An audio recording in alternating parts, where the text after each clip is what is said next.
Hi everyone, Ginger here. I am back after several months thinking I'm coasting along, lymphedema under control, things not like actively bothering me. And then today, I'm back in my sleeve. And I drug out my pump again and sat on it for a couple of hours today. So what's the take-home message? Well, first, of course, I'm inevitably disappointed, right? We all want our lymphedema to be gone, but that is never true. It never really goes away. So first, there's the frustration of, not frustration, just disappointment of that, but that's okay. There's lots of tools to deal with it. And then the second is, okay, now that I woke up this past week increasingly every day, there was more pain, more of the nerve sensitivity from everything left of the sternum and down into the left arm. I knew that it was coming back. I had swelling in my left arm, swelling in the, in the left breast. That sensitivity, the cording just felt like, where did that come from? It never went away, and it's not going to go away, but it is very sensitive, like post-op. I also noticed some other things, and this gives me a clue. And maybe if you're, you're on the roller coaster of lymphedema too, maybe this will help you. That's the only reason I'm doing these videos, is to help other people. So there's some clues. One, I do have particular identified, lab-identified dietary sensitivities. I have most of the markers, genetic markers for celiac disease. So I know gluten is a no, is an absolutely no thing for me. Is it possible that some of these secondary dietary triggers that I have, which happen to be rice and corn, could they have been snuck into a recipe that I had if I was eating out this week? Possibly. How do I know? Because when I do have those dietary triggers, my inflammation levels, they go straight up. My hands, and I work with my hands all day. My joints get stiff. My joints especially, and this hand for some reason, even though I'm left-handed, the joints start to swell. I actually have a hard time closing my hand all the way. The joints feel tight and painful. So I know that systemic inflammation must be up. That's number one. So I'm looking at this from a functional medicine, lifestyle medicine, and integrative medicine perspective, as a PT. So I've got my women's health PT cap on right now, with the pluses of the integrative, functional, and lifestyle medicine pieces.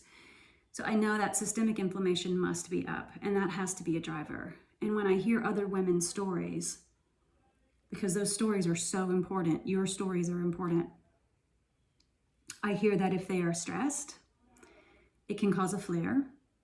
I hear if their immune system is taxed and really pushed, and I'm getting my booster COVID vaccine in just a few hours. So I don't know, is that a bad idea right now? Possibly, I don't know yet. But if the immune system is taxed, if you're overexerted, if you're stressed, and possibly heat, I think could be a contributing factor too. So I say all those things to encourage you, because this doesn't come out of nowhere, right? There has to be a trigger. So there could be dietary triggers. There could be a sleep trigger. I shoot for, my body is a 7 to 9 hour body. You may be a 7 to 8 hour. Some people may be an 8 to 9. But I have to be in that tight window, and that is the recommended window for sleep, is 7 to 9 hours a night. I think that everyone is taxed with the pandemic and COVID right now. I mean, everyone is stressed out. I know I have individual elevated triggers because I'm in healthcare, I'm in education, I am self-employed, and all of those things, those are like the top 3 professions for stress right now in our world. So yep, I'm in the top segment of the population that would have the most stress. So I have lots of stressors going on in my life right now, which could be triggering it too. So then I turn back to the things which are helpful for that, and the things that I talk to my patients about too.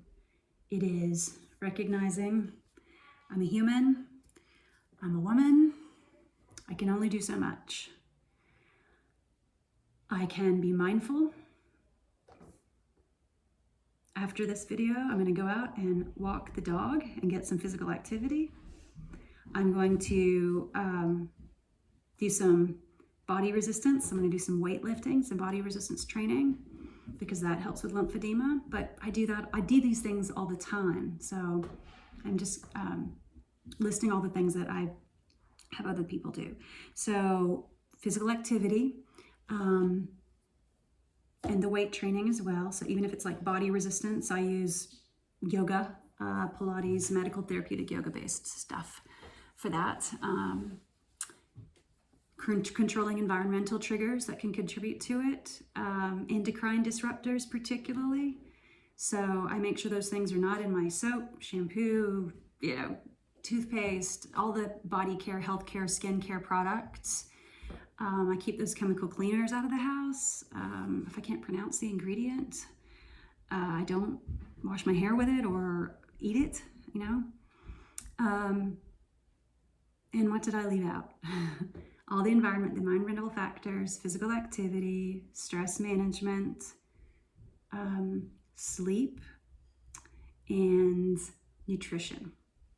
So those dietary triggers are really coming up for me. So I'm gonna ratchet down and make sure that I know exactly what is in my food. I had a couple of meals where I wasn't quite sure. I knew they were gluten-free, but that's not enough, especially when I have identified genetic triggers and specific foods that showed up in lab tests as me being very positive for an inflammatory response.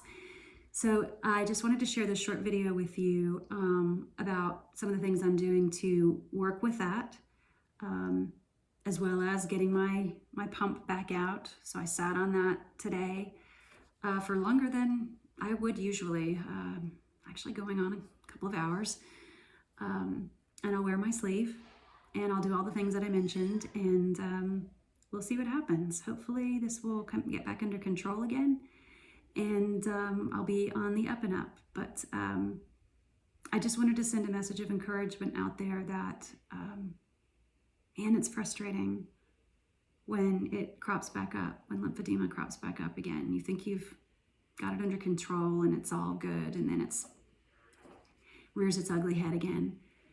That keep persisting. Please make sure that you're seeing a practitioner that can identify genetic triggers,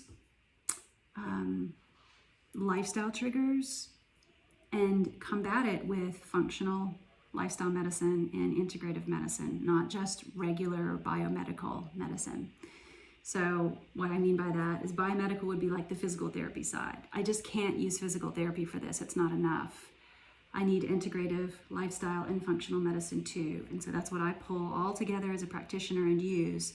And I greatly value that. It has saved my life. So I want to just make sure that your practitioner, whomever it is in the biomedical model that's helping you manage your lymphedema, that they're also including these other pieces, because I feel they're equally important. I wouldn't have made the progress I've made so far without both. So make sure you seek that out. Sending best wishes and encouragement to all women out there struggling with lymphedema, and holding space for you to positively manage this. All right, until next time, where I'll have some good news for you that I'm back on the management wagon again. Until next time, all right, take care of yourself. Bye-bye.